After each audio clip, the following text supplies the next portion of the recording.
Hi guys, and welcome back to the channel Held Dominance. Anthony here.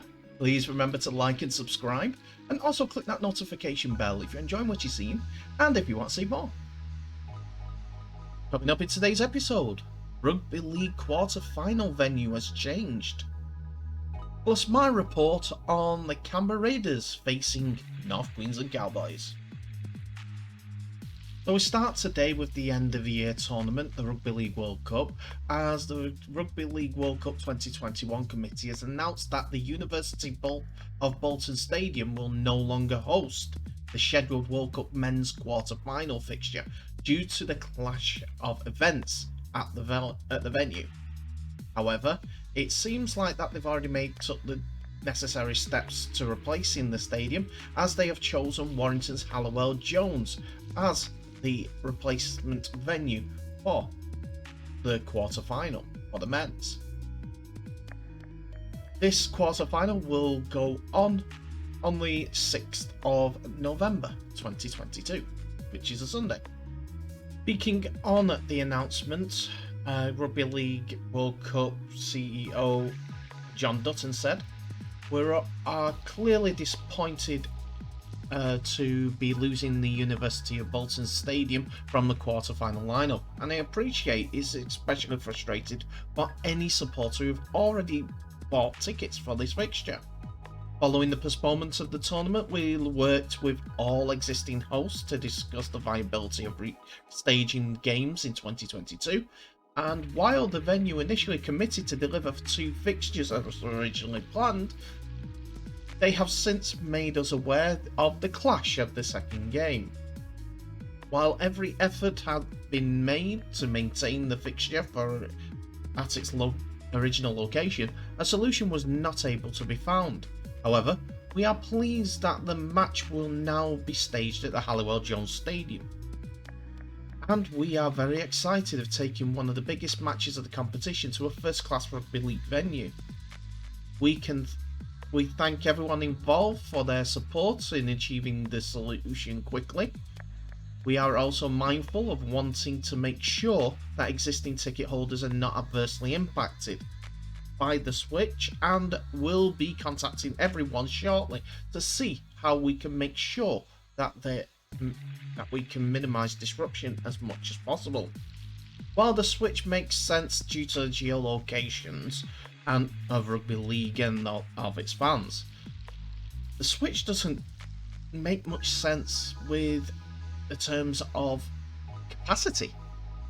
The University of Bolton Stadium is a 28,500 and odd capacity stadium, where the Halliwell Jones is just above 15,000, so it'll be 13,000 less seats for one of their showpiece games of the tournament. Bolton Council's Chief Executive Tony Oakman said, "We are disappointed that Bolton will no longer be hosting a quarter-final in the Rugby League World Cup. Bolton Council have been working with the tournament organisers to find a solution to ensure this high-profile game could still go ahead as planned. However, we remain focused on the England vs France group stage game on October the 22nd, and on hosting the French national team throughout the tournament. Outside of the match itself, it will also hold a number of community engagement events that will help build a lasting legacy for the sport of rugby league in Bolton. We understand that the series that is taking place at the University of Bolton Stadium is the Matchroom Multi-Sport promoted Champions of Snooker between November the 15th and 21st, 2022. This is held at the Bolton Whites Hotel, that is behind the stand that you can see furthest away in the picture, and also to the left in the conference facility. Bolton's loss is Warrington's game, as they now have this showpiece quarter-final to play in the quarter-finals, and it is Councilman Tony Higgins, who is Warrington Borough Council's Cabinet for Leisure and Community. He went on to say, "It's brilliant news that alongside our 3 men's groups games, Warrington is now also set to host the men's quarterfinals as part of the Rugby League World Cup. Being selected to host the additional game is important recognition of the significant role Warrington has to play in this year's tournament. And we look forward to welcoming even more fans to our town later this year for the spectacular fixture that will be played out in front of a packed Hallowell Jones Stadium. This may get me into a little bit of trouble with Bolton Wanderers, to be honest, but I'm very disappointed.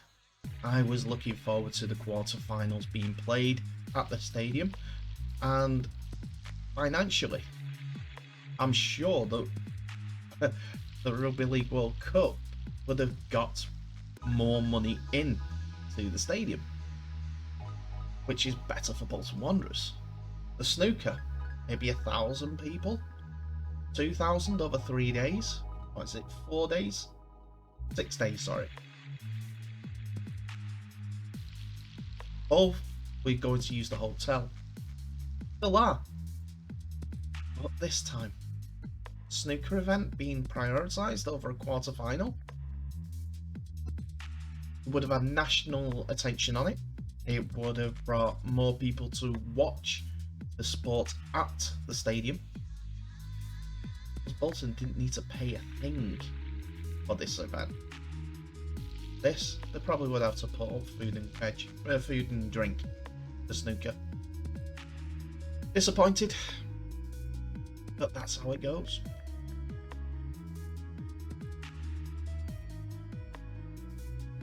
So after the Rugby League World Cup news, we pop down to the NRL for the match report for the game between Canberra Raiders versus North Queensland Cowboys.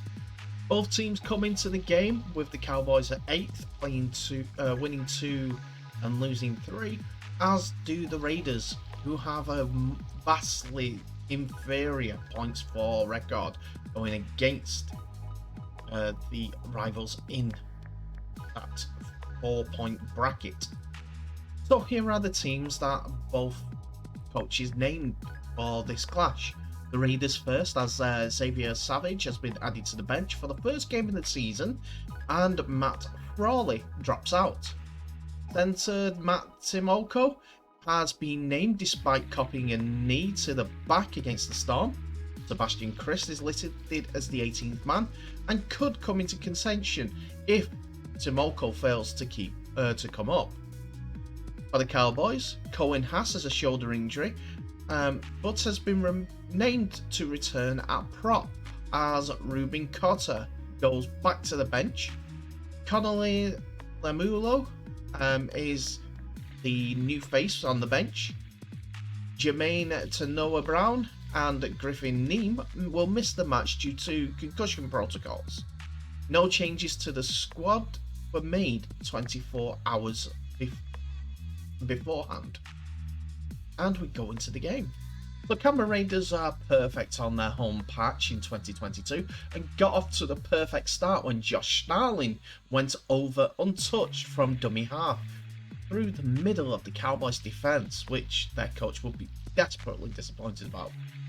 The lead was extended further when Corey Hawarira-Nara tapped on to Jordan Rapana to score out wide after the Cowboys conceded back-to-back penalties.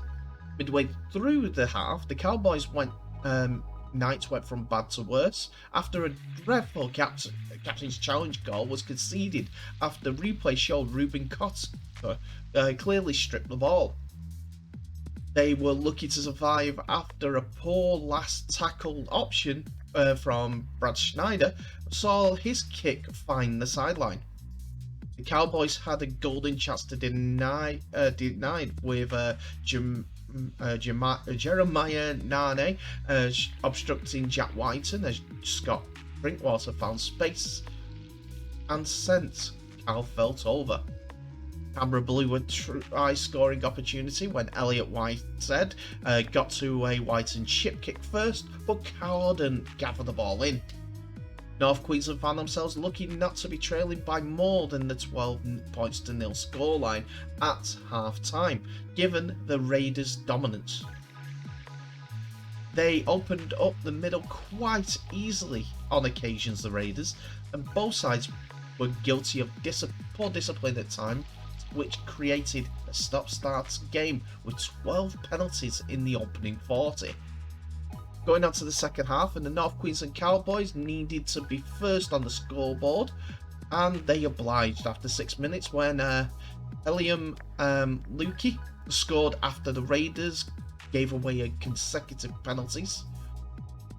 The Raiders had the chance to extend their lead after 55 minutes when Josh Papali'i linked up with Schneider, but who got over the line, but was held up. This was the first of 3 moments that turned the tide. The second came on the 20th minute when Chane Nickel Klokstad lost the ball cold in the tackle 10 metres from his own line. The Cowboys levelled the scores with Valentine Holmes running onto the pass at speed and scoring under the post. The Cowboys hit the lead with 11 minutes to play after a turnover by Raiders Xavier Savage in his own half. Scott Drinkwater had the ball on a string, kicking behind the Raiders' defensive line for Nane to score. Canberra had their opportunities with the clock running down, but execution let them down with Papali'i and Joseph Tarpenny getting in each other's way when on an attacking raid. North Queensland completed a superb comeback after looking on the ropes at half-time, with Holmes and Drinkwater being influential as a result. The Raiders once again conceded a double-digit lead to slump to their 3rd consecutive loss, and final score of Canberra Raiders 12, North Queensland Cowboys 18.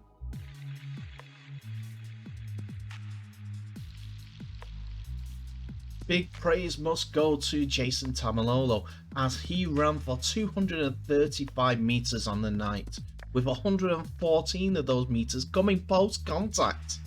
He also made 29 tackles during the 72 minutes that was on the field. Fantastic effort and a leadership quality performance from the Cowboys man.